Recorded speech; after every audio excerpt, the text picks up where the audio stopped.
Rwanda, la vérité sur l'opération Turquoise. C'est le titre de l'ouvrage que notre invité Afrique d'aujourd'hui, sur plus de 650 pages, le journaliste d'enquête et essayiste franco-camerounais Charles Onana a jeté un pavé dans la mare. C'est très simple, c'est parce que l'histoire officielle est fausse, et c'est surtout parce que pendant 25 ans, on a essayé de nous imposer une version, mais lorsque j'ai consulté les archives des Nations Unies, je me suis rendu compte qu'on nous a beaucoup menti.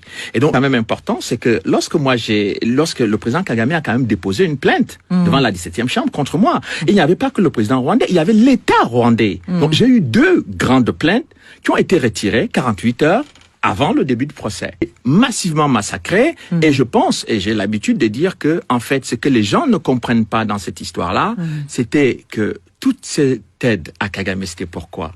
C'était pour obtenir les mines de coltan et des diamants à l'est du Congo. Parce que les gens ne comprennent pas. Et, bon, on reste sur le massacre, etc.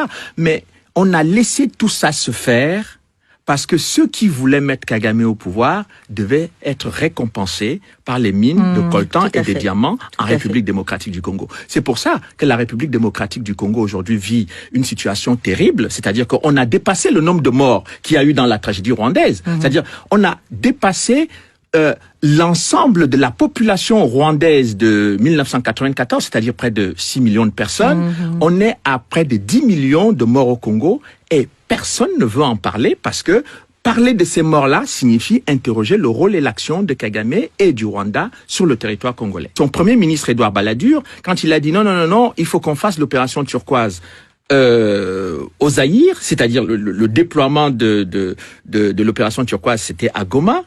Mais le premier ministre Balladur n'a pas compris du Rwanda, n'a pas compris que, en fait, Goma était l'aéroport international du trafic de diamants et de coltan que ceux qui avaient placé Kagame au pouvoir allaient utiliser après pour exploiter les ressources du Zaïre. Voilà la stratégie qui a été utilisée. Et quand on ne comprend pas cette interaction entre les mines de coltan et de diamants et de tous les minerais de l'Est du Congo, on ne comprend pas ce qui se passe sur ce qu'on va appeler le génocide au Rwanda. Le politique, c'est qu'on comprenne que la prise de pouvoir de Kagame est liée au renversement de Mobutu, puisqu'en 97, c'est Kagame qui vient renverser le maréchal Mobutu avec l'aide des États-Unis et de l'Ouganda. Ce qui, soit dit en passant, beaucoup de Congolais ont toujours soutenu cette thèse et ne sont pas du tout entendus jusqu'à présent. Mais aujourd'hui, ils ont des éléments de preuve. C'est-à-dire que, je vais encore beaucoup plus loin que ça. C'est-à-dire que ce que j'appelle l'invasion masquée du Zaïre en 94, quand j'ai analysé la stratégie militaire d'occupation territoriale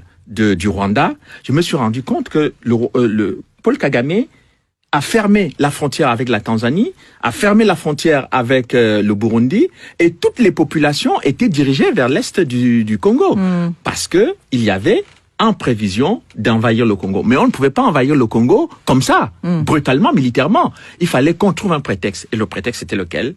Qu'il y a des génocidaires qui sont réfugiés à l'est du Congo. Tout à fait. Et depuis plusieurs années, les génocidaires se trouvent autour des mines de diamants et de coltan de la République démocratique du Congo, dans lequel on trouve de nombreux rapports des Nations Unies qui démontrent que le Rwanda pille les richesses du Congo et vend le coltan à Kigali. D'accord. Alors quand même, le Rwanda est présenté comme un modèle pour l'Afrique. Il en est un sur le plan économique. Non, mais ça c'est de la propagande d'ailleurs. Ce qui serait intéressant, c'est qu'on sache d'où...